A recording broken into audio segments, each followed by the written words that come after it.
Hello everybody, it's Julia here from the Highly Sensitive Tarot, and I'm back today to do a spread, a reading for the collective from the Quiet Rebel Tarot deck. In the last couple of days I've done a deck interview and tried out some pairings, and I thought today I would have a go at one of the spreads. There's several really nice spreads if you download the PDF from this deck. And I did notice that on Amazon there is actually a hard copy or a paperback guidebook now that you can buy. So I may well buy that at some point, but the PDF that I downloaded onto my phone is brilliant actually. I've really enjoyed having a look through that. So there's quite a few 3-card spreads. There's one 5-card spread and there's a 10-card spread, I think that it is, which I think would be brilliant to sit and do for yourself and, you know, reflect upon over a period of a few days, because it's quite a long and involved reading. But I thought I'd choose the 5-card spread to have a go at in a video, so that's what I'm going to do. So let's give these cards a quick shuffle. They have been shuffled well. I shall probably also at the end pull a card from the Sacred Destiny Oracle, just because I think out of the decks that I tried to pair with this, I think that that one aesthetically and message wise kind of worked the best for me. So anyway, the spread that I'm going to do today is called The Quiet Path Forwards, and it's kind of a little spread really to look at where you are currently and what's next really. It's just a very simple little spread, but it is for the collective. So obviously if it resonates, that's fantastic. If it doesn't, I hope you just enjoy seeing me read the cards anyway. I always love to watch other people read their cards. So, okay, so ooh, just one card there. Weird. Right, so let's have 5 cards. Oh.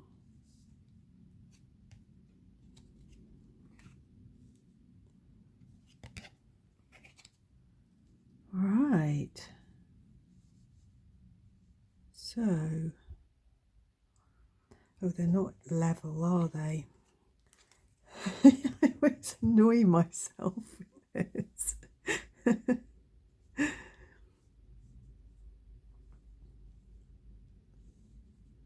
There we go, that's somewhat better, isn't it? Do you know, I'm really enjoying this deck. I really am. It's surprised me. That's still not level, is it? Oh, wow. Julia, come on.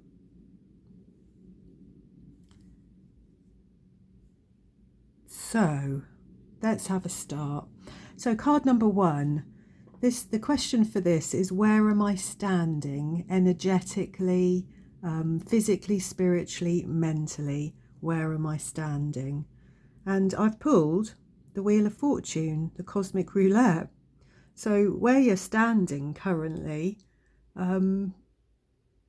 may feel like it's in the midst of a change, that there is either change currently in your life or change is coming.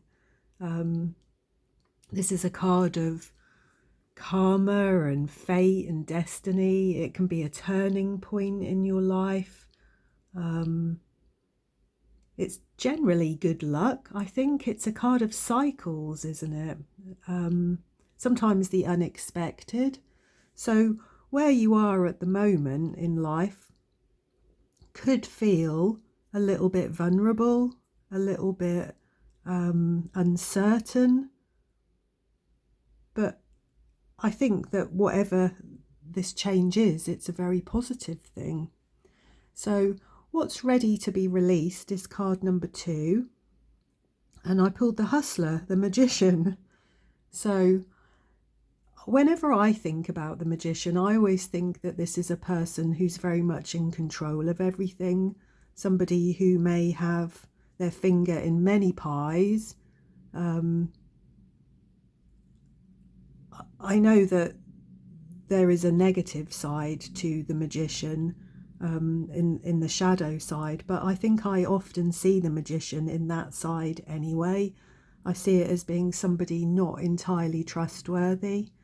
So this may be that there is somebody or something in your life that needs to be released, somebody that may not be having the best influence on you, an energy around you that might feel like a trickster energy,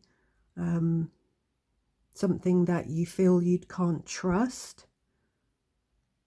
Or obviously it could be an aspect of yourself, couldn't it? I mean, the Magician is a very skilled and very determined character, somebody who generally is able to manifest whatever it is that they want to. So if you're needing to release something at the moment, you're quite capable of doing that. But particularly looking at this card, you know, we've got the fox there, the bag of tricks, you know, the sleight of hand feel around it. This is perhaps a person or a situation in your life that you're not feeling very comfortable with, somebody that you're not able to trust, somebody that might not have your best interests at their heart. So perhaps that is something or somebody that you do need to look at releasing some of your attachments to. You don't always have to let go of people out of your life completely, but sometimes reframing your mindset, your attitude, your attachments, not letting this person or this situation have as much power over you as they have currently. So card number 3 is what's quietly arriving or emerging. And we have an exit strategy here with the 6 of Swords, which is fantastic. You know, the 6 of Swords is a transition energy. It's moving forward. It can be sometimes a withdrawal of something. And perhaps you are, as we've had the Wheel of Fortune and the Magician and then the 6 of Swords, perhaps you are in the process of letting go of somebody or something out of your life. And with it emerging, you know, your ability to put yourself first, to feel like you're in control of your life again, that you're in control of your own destiny. You know, this person is in a sort of balloon chairlift here, and they're rising up and away from any kind of difficulties around them, up into the stars where there's hope and hope for the future, something more stable. So card number 4 is what might challenge or stretch me. And we've got the Knight of Swords here, the Storm Chaser. So the Knight of Swords is a difficult energy, really. This is somebody that can be quite brave or quite skillful, swift in their actions. But I often think the Knight of Swords is somebody that rushes in. It can sometimes be a little bit aggressive, not well thought out, just impulsive perhaps. And perhaps that's what you're going to have to go through in order to disentangle yourself from some of this energy here, is that you're going to have to weather the storm, if you like. I mean, knights are often messengers. They're people that are on a mission. And yeah, they can be quite abrupt in their words, quite difficult characters to deal with in some aspects, I think. Yeah. And card number 5 we've got here, what part of me is ready to lead the way? And we've got the shadow assassin, the moon here, which is a strange energy to lead the way, isn't it? It's Pisces, and it's an energy of reflection and your subconscious. Yeah, it's a deceptive energy, I suppose, isn't it? It's an energy of your imagination, of shadow work. So perhaps if there's a part of you that is ready to lead the way, it is actually your subconscious. It's like your subconscious has already worked out what you need to do. You just need to catch up with it, and be aware of the shadows and the illusionary quality of some of this around you, because particularly with the magician here, there is an illusionary quality. This is not particularly a trustworthy quality. So my feeling is that you need to be listening to your intuition and doing as much reflective practice as possible at the moment in order to not get caught up in any of this, because there's definitely a process here, there's definitely a journey. And when I turned these cards over, the card that was at the bottom of the deck was the Lovers. So this is the risky business. Relationships often are, for sure, a risky business. You're putting your heart in somebody else's hands, and sometimes that can take a lot of, well, it's a very vulnerable position to be in, isn't it? So this is now making me wonder whether this is this situation here, or this person that is perhaps the magician in your life, somebody that might be pulling all the strings, if you like, that this person is intimately known to you. They may be your partner or an ex-partner. I would say your current partner, if this is resonating for you. And like I said, I think that you already know what you need to do, but it's just the actual practical doing of it, isn't it?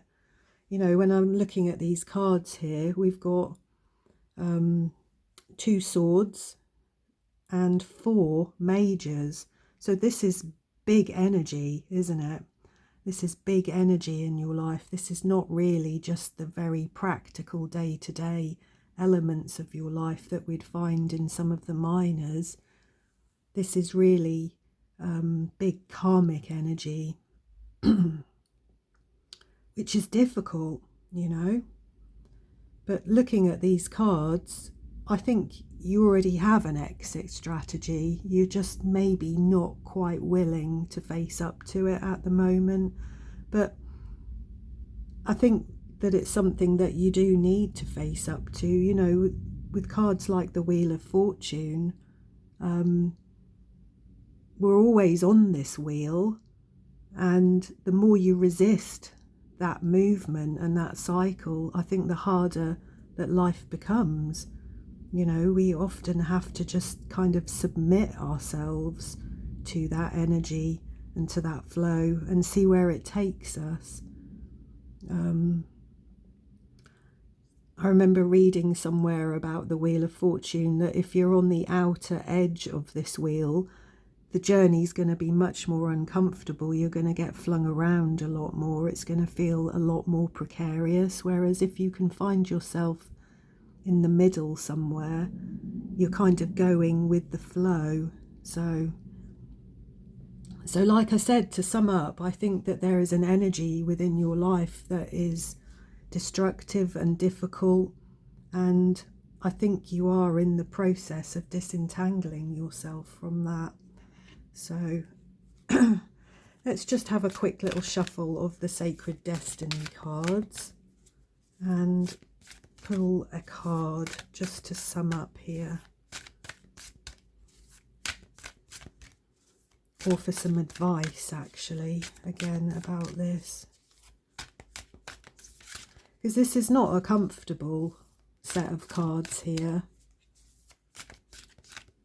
You know, this is facing up to things, facing up to the fact that life needs to change. And that, you know, it's not always easy, is it? Many of us resist change. So, there's one there. There we go. Opportunity. Interesting. We've got the moon there again. And at the bottom of the deck, we have release.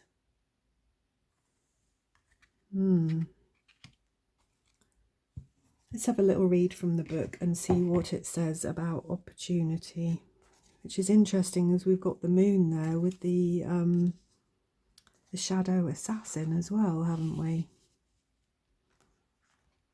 Let's have a look. Opportunity. So the moon through pine trees.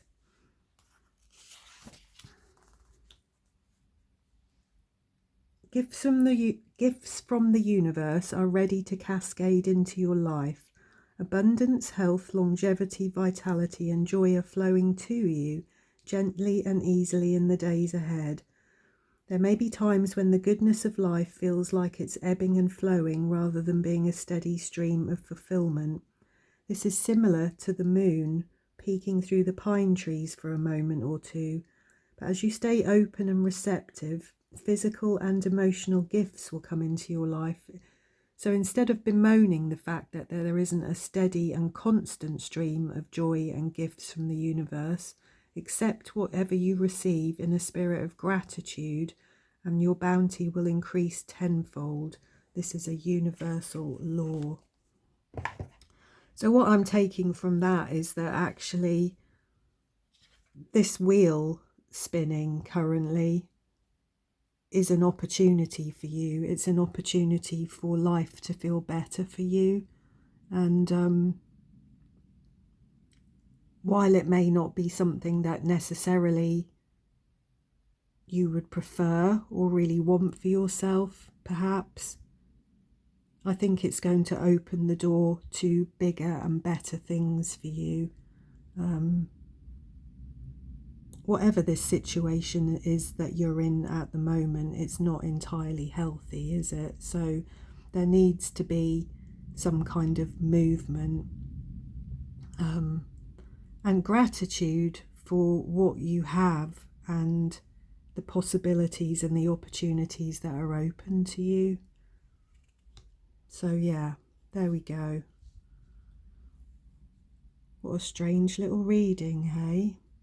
I hope that if this resonates for you, that you're looking after yourself and that you're keeping well, and that you do find some kind of way, some kind of practice for yourself to reflect and listen to that inner voice, and to find a way to take back your own power so that you can move forward.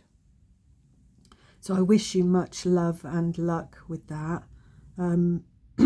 Please do give me some feedback. I would love that from this reading. And I'm sending you all my love, and I'll see you all again soon. Thank you.